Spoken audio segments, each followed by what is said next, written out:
Trouver un logement à Conakry relève d'un parcours du combattant. Si certains se plaignent de la rareté extrême du logement, d'autres déplorent la cherté du loyer.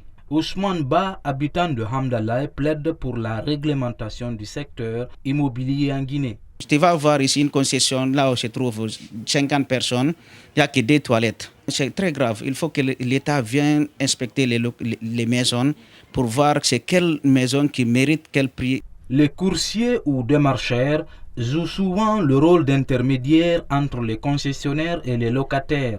Une activité moyennant un mois de récompense pour le démarcheur. Mais ce propriétaire d'une concession dit ne jamais associer les démarcheurs dans ses activités. Moi, le prix de ma location, c'est 125 000 parce que j'ai été héritier. Ce que mon papa m'a laissé, il m'a dit toujours de ne pas augmenter le prix de loyer.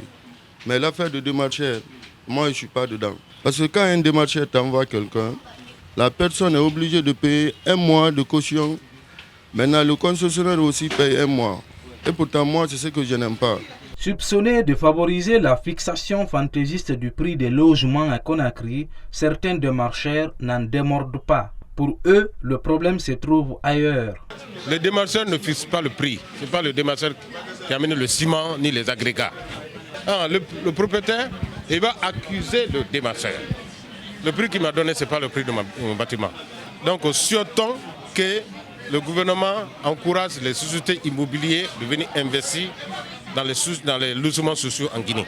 En Guinée, une chambre simple se négocie entre 200 000 et 300 000 francs guinéens. Un appartement de 3 chambres et salon à plus de 2 500 000. Principaux coupables de cette surenchère, les concessionnaires, déplorent de nombreux observateurs.